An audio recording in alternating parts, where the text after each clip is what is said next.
이 시간에는 다니엘서 제1장 1강의를 시작하도록 하겠습니다. 오늘 요점은 다니엘서의 역사적 배경으로 다니엘서의 기록 당시의 그 배경과 또 환경과 사건 중심으로 전체적인 정황을 살펴보면서 다니엘서에 대해서 알아보도록 하겠습니다. 먼저 아수르 제국이 있는데 아수르 제국은 구아수르 제국과 또 신아수르 제국으로 나뉘게 됩니다. 구아수르 제국 같은 경우는 하나님의 물심판 이후인 주전 25세기부터 주전 11세기까지 근동 지방의 역사를 이끌어오면서 그 중심에 서서 패권을 잡고 이끌어오게 됩니다. 그리고 이제 신아수르 제국 같은 경우는 주전 911년부터 주전 612년까지 300여 년의 역사를 근동 지방에서 패권을 잡고 이끌어오게 되는데 메소포타미아 문명의 유브라테스 강 중심과 또 현재 이라크 중심으로 흐르는 티그리스 강 주변의 그 국가들을 장악하면서 그 정세가 강할 때는 남방의 애국까지 그 영향력을 미치게 되었습니다. 이러한 300년의 역사를 신아수르 제국이 이끌어오면서 때로는 하나님의 진노의 막대기로서 때로는 하나님의 분노의 몽둥이로서 그 역할을 하면서 하나님께 심히 우상숭배로 불순종했던 북이스라엘의 역사도 주전 722년에 그 아수르 제국을 통해서 멸망받게 되고 이 아수르 제국은 주전 612년 바벨론의 등장으로 역사 속으로 사라지게 되는 것입니다. 그리고 바벨론이 세움을 받게 되어 새 역사를 이끌어가게 되는데 아수르 제국은 주전 625년 아수르 바니파리 죽자 그의 속국이던 바벨론이 반란을 일으키게 됩니다. 이 바벨론의 반란의 주동자는 느부갓네살 왕의 아버지인 나보폴라살이 이제 주동하여 그 주전 612년 아수르 제국의 수도인 니네웨를 함락시키고 남은 아수르인들은 갈그미스 쪽으로 퇴각하게 됩니다. 이러한 과정 속에서 주전 610년까지 바벨론은 그 지역을 완전히 장악해가지고 새로운 시대를 열어가게 됩니다.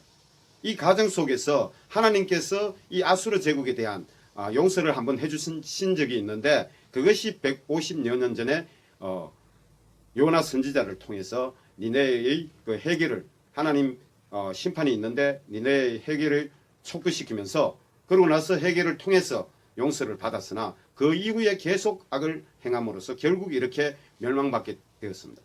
이러한 과정 속에서 하나님께서는 멸망 10여 년 전에 나훔 선지자를 통해서 아수르의 멸망에 대한 상세한 예언을 내리셨는데 그것이 이제 나훔서에 자세히 기록되어 있습니다. 이렇게 이제 아수르는 역사 속으로 사라지고 바벨론이 등장하여 제국으로 성장함으로써 그 역사를 이끌어가는데 바벨론의 그 70년 제국의 역사는 그 다니엘서와 함께하게 됩니다. 그리고 이제 다니엘서에 등장하는 또 메데와 바사 그 이후 연합국인 이제 페르시아 제국의 등장으로 바벨론은 완전히 역사 속으로 사라지고 또 페르시아 제국과 다니엘서와는 직접적인 연관이 있고 그 이후에 헬라 제국과 로마 제국까지 간접적인 연관이 있게 됩니다. 그것은 다니엘서에 기록된 제국에 대한 그 예언이 담겨져 있기 때문에 그러합니다. 이렇게 해서 다니엘서의 역사적 배경을 우리가 살펴봤는데 이제 두 번째로 하나님의 백성인 유다와 그 주변 정세를 살펴보도록 하겠습니다. 먼저 주전 612년에 그 느부갓네살 왕의 아버지인 나보폴라살이 그 아수르의 수도인 니네웨를 함락시키고 점령하게 되자 아수르 제국의 마지막 왕인 아수르 발라탄 2세는 갈그미스 쪽으로 퇴각을 하게 됩니다.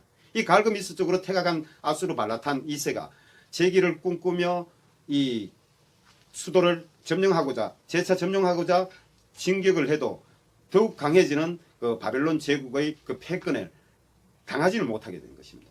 그래서 점점 전몰하며 610년이 되니까 거의 전의를 상실하고 이제 멸망에 가까웠는데 그 다음에 주전 609년에 애굽이 등장하게 됩니다. 애굽의 이제 왕은 그 당시 느고인데 느고가 집권한 지 얼마 되질 않았습니다. 그러한 느고가 이 그 주변 정세를 파악하고 아수르 지역을 치기 위해서 성장하는 바벨론을 치기 위해서 올라오는지 아니면은 아수르 그 발라탄 2세의 그 지원 요청 때문에 올라오는지 아무튼 대군을 이끌고 북상하게 됩니다. 북상하게 되는데 그 소식을 들은 요시야 왕이 이제 머깃도에 가서 올라오는 이 애굽을 제재하기 위해서 거기서 기다리게 됩니다. 그 가운데 이제 비켜라 못 비킨다. 내가 가야 된다, 하나님 뜻이다 이러지만은 요시야 왕은 물러서질 않다가 결국 전쟁 중에 사망을 하게 됩니다. 그렇게 사망하고 전쟁 중에 이제 승리한 애굽은 갈그미스 쪽으로 진출해서 하란 성을 공격하고 3개월 동안 그곳에 전투를 벌이게 됩니다. 그리고 이제 요시야 왕이 죽자 유다 백성들은 다음 왕으로 아들들이 넷이 있는데 그 중에 넷째 아들 요아하스를 왕으로 추대하게 됩니다. 그 당시 이제 이 족보를 보면은 전부 배다른 아들들인데 이 역대상 3장 15절 기준으로 봤을 때 이 요아하스는 넷째 아들로서 왕에 오르게 됩니다. 첫째 아들은 요하난이고 둘째 아들은 엘리야김이고 셋째 아들은 시드기야인 마띠니아입니다.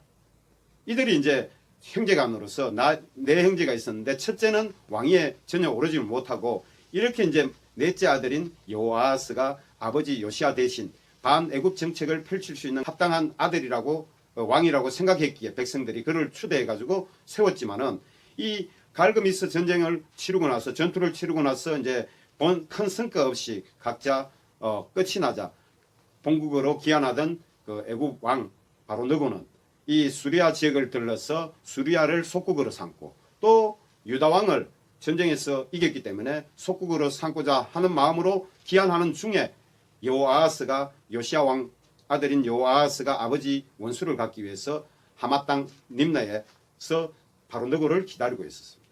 이러한 이 요아하스를 느고 왕이 체포를 하고 이 전쟁에서 자기네들을 대적했는 죄로 또 전쟁을 일으킨 죄로 벌금을 은 300달란트와 금 1달란트를 매겨서 그것을 수거해서 또 체포한 요아하스를 끌고 애굽으로 돌아가게 됩니다. 그래서 이제 그때부터는 유다는 애굽의 속국이 되어 가지고 그 애굽의 내정 간섭을 받게 되고 또 조공을 바치게 되는데 그렇게 내려가면서 속국으로 삼는 정거로 엘리야김을 여호야김으로 이름을 변경하고 왕으로 세워가지고 다스리게 합니다. 이러한 과정 속에서 이제 4년 지나자 주전 605년에 이 애굽의 바로 느고는 다시 갈그미스로 이제 진출을 해서 바벨론과 한판을 또 붙게 됩니다. 그런데 이제 그때 붙는 전쟁에서 이 애굽은 패하게 되고 이 퇴각하게 되는데 그 과정 속에서 바벨론이 남하해가지고 애굽의 속국이든 이 유다를 포위하게 됩니다.